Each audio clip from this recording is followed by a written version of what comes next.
पालमपुर गांव। यहाँ के लोगों का पढ़ाई लिखाई से कोई नाता नहीं था। गिने चुने लोग थे जिन्होंने पढ़ाई की थी। उसमें से भी कुछ शहर जाकर काम करने लगे थे तो कुछ गांव में ही रह गए।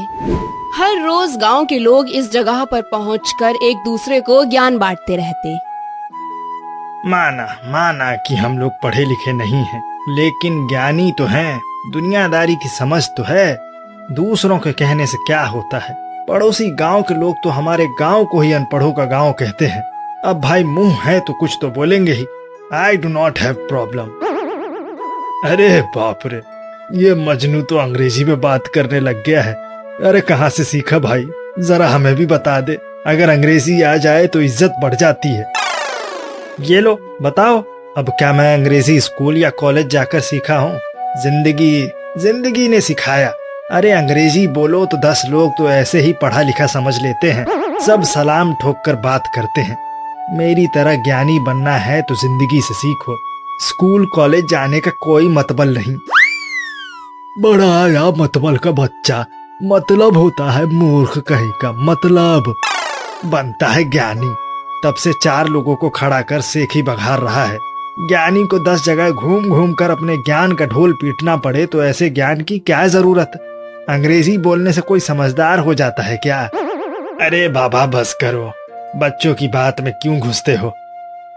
ये हैं उन गांव के कुछ लोगों में से जो स्कूल कॉलेज की पढ़ाई कर चुके हैं। इसीलिए मेरे ज्ञान को बड़ा मानने में तकलीफ हो रही है। दिन ढलने के साथ गांव के लोग अपने अपने घर चले जाते हैं, लेकिन मजनू अभी भी अपने दोस्तों के साथ बातों में मग्न था। तभी 2 लोग सूट बूट पहने आते हैं और सबके बीच में घुसकर इधर उधर देखते हुए आपस में बात करने लगते हैं। जोगी, ये एरिया हमारे हिसाब से परफेक्ट है। I like this place. अच्छा ही है। गांव वालों के पास कुछ ही समय बाद पैसा ही पैसा होगा। सुबह उठे, काम किया, पैसा कमाया, घर गए, सो गए, चैन की जिंदगी। Yes George, you are right. बहुत सही कहा। ये जगह बिल्कुल परफेक्ट है। सबका जिंदगी बदल जाएगा। Very good. अच्छा तो सुनो, तुम लोगों में से सबसे ज्यादा पढ़ा लिखा कौन है? कौन है जो अंग्रेजी में बात कर सकता है या अंग्रेजी अच्छे से समझता है? साहब, I know, I good in English. I good in English? ये कैसा इंग्लिश है? कोई बात नहीं। अच्छा तो बात ये है कि हम लोग इस सब घर को हटाकर यहाँ एक मॉल बनाना चाहते हैं। मॉल समझ में आता है? मॉल, यस, जहाँ बहुत बड़ी जगह होती है और लोगों की शादियां की जाती है। नहीं, वो हॉल होता है। मॉल मतलब ऐसी जगह जहाँ बहुत दुकानें होती हैं और हर तरह की दुकानें होती हैं। अब समझा क्या? हाँ, तो हम लोग ये सब छोटा मोटा घर हटाकर बहुत बड़ा मॉल बनाएगा। और हम लोग कहाँ जाएंगे? हमारा क्या होगा? घबराओ नहीं, तुम लोगों को उसी में घर के साथ साथ काम करने के लिए दुकान भी मिलेगा। अरे वाह भाइयों, ये तो बहुत अच्छा काम हो जाएगा। हमारे गांव के लोगों के पास भी काम होगा। हम भी अच्छे घर में रहेंगे। उसके बाद तो हम सबसे आंख में आंख डालकर बात कर सकते हैं। कोई भी आगे से हमें अनपढ़ गंवार नहीं बोलेगा। बहुत अच्छा, तुम एक समझदार इंसान है। अब सब गांव वालों को समझाने का काम तुम्हारा। और हाँ, हमारी कंपनी तुम सब के लिए इतना सब कुछ कर रही है तो तुम सबको भी थोड़ा बहुत जेब ढीला करना पड़ेगा। सभी को बोल देना कि मात्र 200 रुपए लगेगा तुम लोगों की दुकान की सिक्योरिटी के लिए। अरे कोई दिक्कत नहीं है, मैं सबको समझा दूंगा। आप बिल्कुल चिंता मत कीजिए। ये लो हमारा कार्ड। किसी भी तरह की दिक्कत आए तो इस नंबर पर फोन कर लेना। चलो ठीक है, हम लोग 2 दिन बाद वापस आएगा। दोनों सूट बूट वाले आदमी मजनू को सारी बातें समझाने के बाद वहाँ से चले जाते हैं। इधर मजनू काफी खुश दिखाई दे रहा था। अरे वाह, मजा आ गया। आज तो मैंने एक बहुत ही बड़े कंपनी के मालिक से बिना घबराए बात कर ली। बहुत ही बढ़िया। अब बस गांव वालों को मनाना है कि सब 200 रुपए देने के लिए तैयार हो जाएं।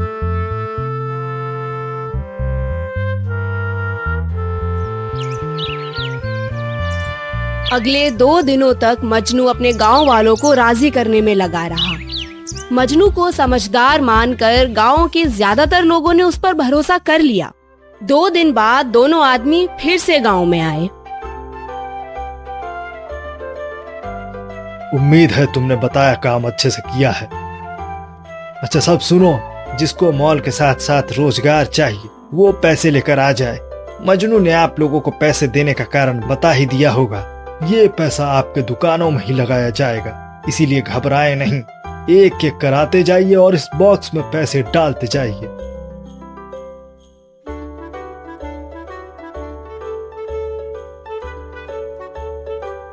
बहुत अच्छा, गांव के लोग बहुत समझदार हैं। अब ये मॉल बनने का काम बहुत ही जल्द शुरू हो जाएगा। बधाई हो, आप सबके कमाने का दिन आ गया।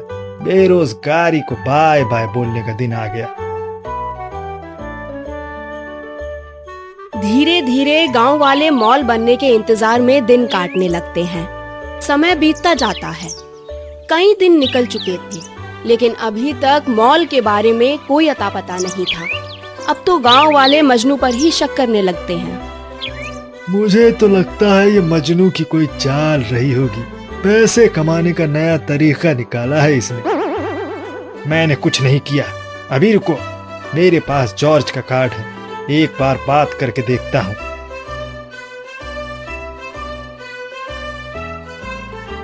मालिक, आपने कहा था कि मॉल का काम जल्दी शुरू हो जाएगा, लेकिन अभी तक तो कोई नामो निशान नहीं दिख रहा।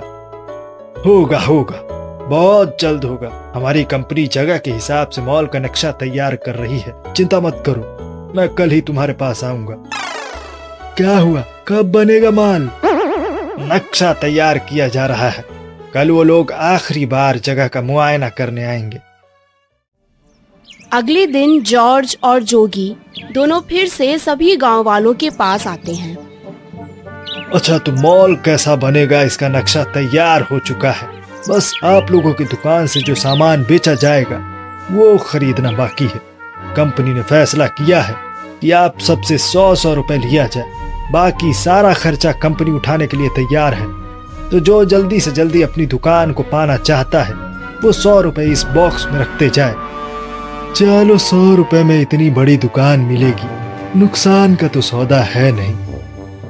गांव वाले इस बार भी दोनों की बातों में आकर पैसा देना चालू कर देते हैं। सबसे पैसे लेने के बाद कुछ दिन में काम शुरू होने का वादा कर जॉर्ज और जोगी सबके बीच से चलते बने।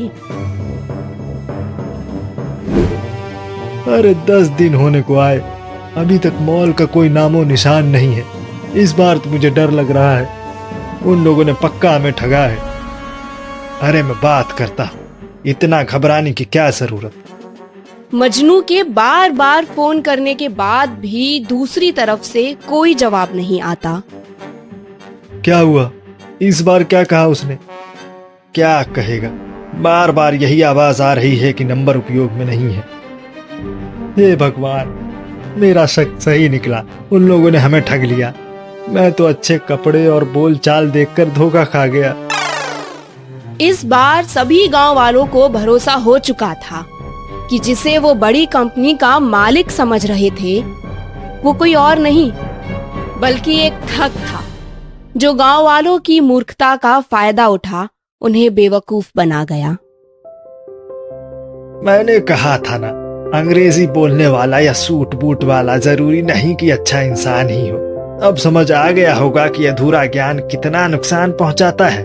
याद रखना, ज्ञान का घमंड साथ लेकर घूमने से अपने साथ साथ जान पहचान के लोगों का भी नुकसान होता है।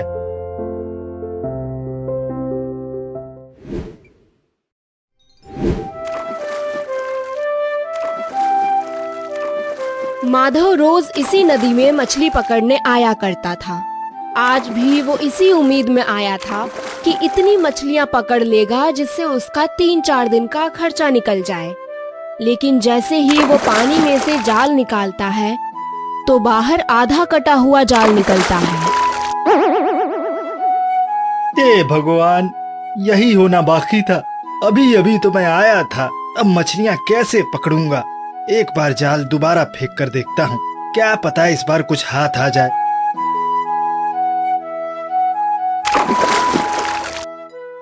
अरे हाँ, लगता तो है कि मछली फंसी है। माधव जाल बाहर निकालते ही देखता है कि उसमें एक मछली फंसी हुई थी। वो जल्दी जल्दी नाव को नदी किनारे ले जाता है। चलो, एक मछली तो मिली, आज इसी से काम चला लूंगा। ये क्या? ये तो अभी तक जिंदा है। मदद करो मेरी, मदद करो मेरी। ये सब क्या है?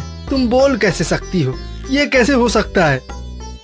सुनो, मेरी मदद करो। तुम जो मांगोगे मैं वो तुम्हें दूंगी, पर मुझे वापस पानी के अंदर जाने दो। मुझे मरने से बचा लो। अच्छा ठीक है, मैं तुम्हें जाने दूंगा। आज मेरी किस्मत में खाली हाथ घर जाना लिखा है। ठीक है, तुम जाओ।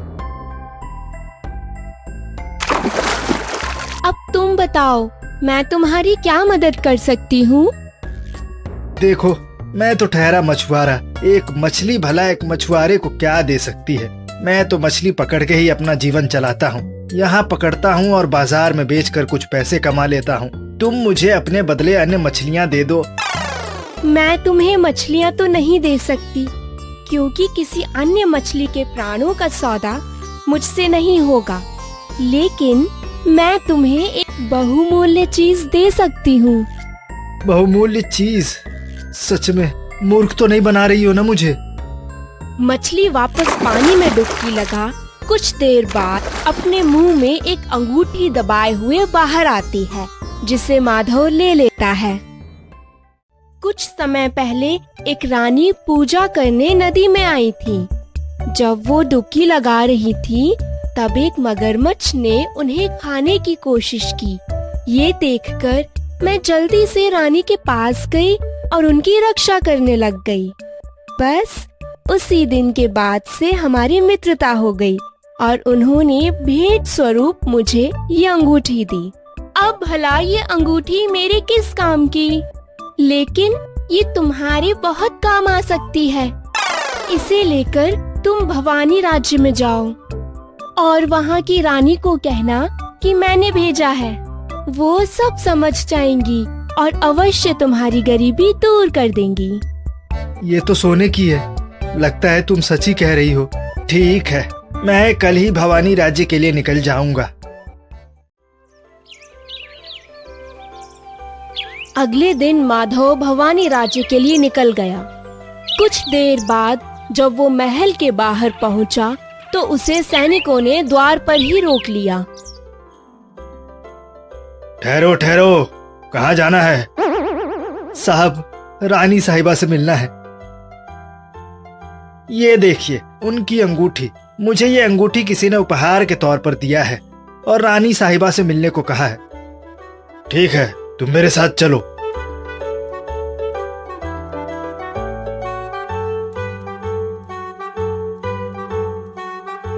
रानी साहिबा, आपसे मिलने एक मछुआरा आया है। उसके पास आपकी राजश्री अंगूठी है। कह रहा है किसी ने उसे उपहार दिया है। ठीक है, उसे अंदर आने दो। जी। आओ, कहो क्या बात है? क्यों मिलना चाहते हो? मुझे मेरे गांव के नदी में एक मछली मिली। उसी ने ये अंगूठी मुझे दी और आपसे मिलने को कहा। तो तुम्हें उस मछली ने भेजा है। मैं समझ गई, उसने तुम्हें यहाँ क्यों भेजा है। रानी कुछ देर के लिए अपने कमरे से बाहर जाती है और वापस आते हुए एक पोटली अपने साथ लेकर आती है। ये लो,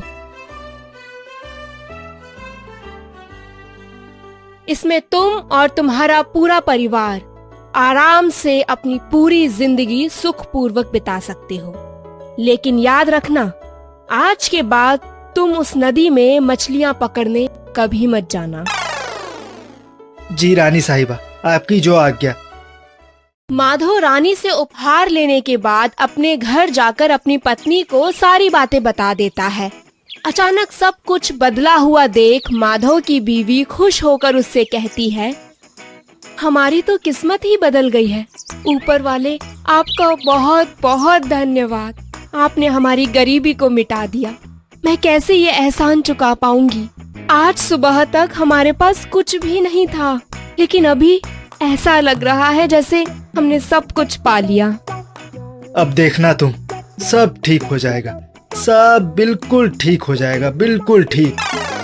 देखिए, ये पुराने जमाने का घर किसी भी समय टूट सकता है। हमें सबसे पहले इसी को सही करवाना चाहिए। सब कुछ अच्छा चल रहा था। अब माधव ने अपना नया घर भी बनवा लिया। दोनों पति पत्नी बिना किसी परेशानी के एक साथ रहने लगे। तभी एक दिन माधव के चाचा का लड़का मनोज उसके यहाँ आया। भैया, इतना अच्छा घर कैसे? लगता है कोई लॉटरी लग गई। कुछ समय पहले ही बनवाया है, काम अच्छा चलने लगा तो एक पक्का घर भी बना लिया। भैया तो एक मामूली मछुआरे हैं, तो भला इतना सुंदर मकान कैसे बना सकते हैं? मैं शहर में काम करके कुछ नहीं कर पाया, तो ये गांव में रह के कैसे इतना कुछ कर गए? अब तो पता लगाना पड़ेगा। कुछ दिन के इंतजार के बाद आखिरकार मनोज माधव से मछलियों के बारे में पूछ ही लेता है। आप तो पहले मछलियां पकड़ा करते थे, लेकिन अब तो मैंने आपको कभी नदी की तरफ जाते हुए देखा ही नहीं। अगर आप मुझे अपना भाई मानते हैं तो सच्चाई बताइए, क्या सच्चाई है? नहीं, ऐसा कुछ नहीं है। मैं मजबूरियों की वजह से तुम्हें सारी बातें नहीं बता सकता। अपनों के सामने कैसी मजबूरी? माधव मनोज के बहकावे में आ उसे सारी बातें बता देता है। कैसे उसने मछली की जान बचाई और बदले में रानी ने कैसे उसे जीवन भर के लिए धनी बना दिया। ये सब सुनकर मनोज के मन में भी माधव की तरह उस मछली को पकड़ने की इच्छा जागी। शाम होते ही मनोज जाल ले नदी के पास पहुंच गया और बोलने वाली मछली को पकड़ उसे नदी से बाहर ले आया। मुझे जाने दो, कृपा कर मुझे जाने दो। क्यों जाने दूं? पहले तुम मुझे भी रानी की अंगूठी दो, जिससे मैं अमीर बन जाऊं, तभी तुम्हें मैं जाने दूंगा। ठीक है, मैं अभी तुम्हारे लिए वो अंगूठी लाती हूँ। तुम्हारा क्या भरोसा, तुम भाग गई तो मैं तुम्हें जाल के साथ ही अंदर जाने दूंगा। जब तुम बाहर आकर मुझे अंगूठी दोगी, तब मैं तुम्हें छोड़ूंगा।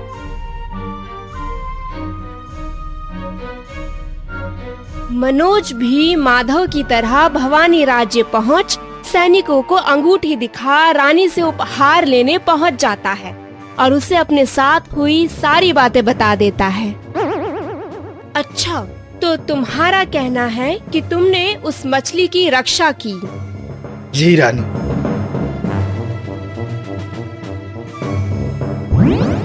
ये असली अंगूठी है और ये नकली। असली अंगूठी तुम उसे ही देना जिसे सच में जरूरत हो, और नकली तुम लालची लोगों को देना, ताकि मैं उन्हें सजा के तौर पर कारागार में बंद कर सकूं।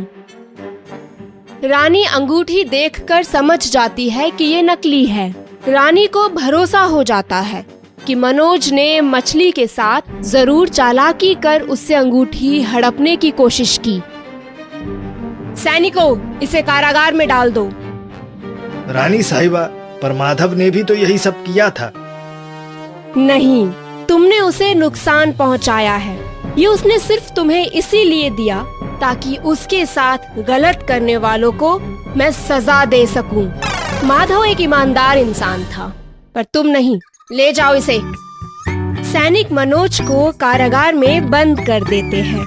अपने फायदे के चक्कर में दूसरों को नुकसान पहुंचाना मनोज को हमेशा हमेशा के लिए भारी पड़ गया।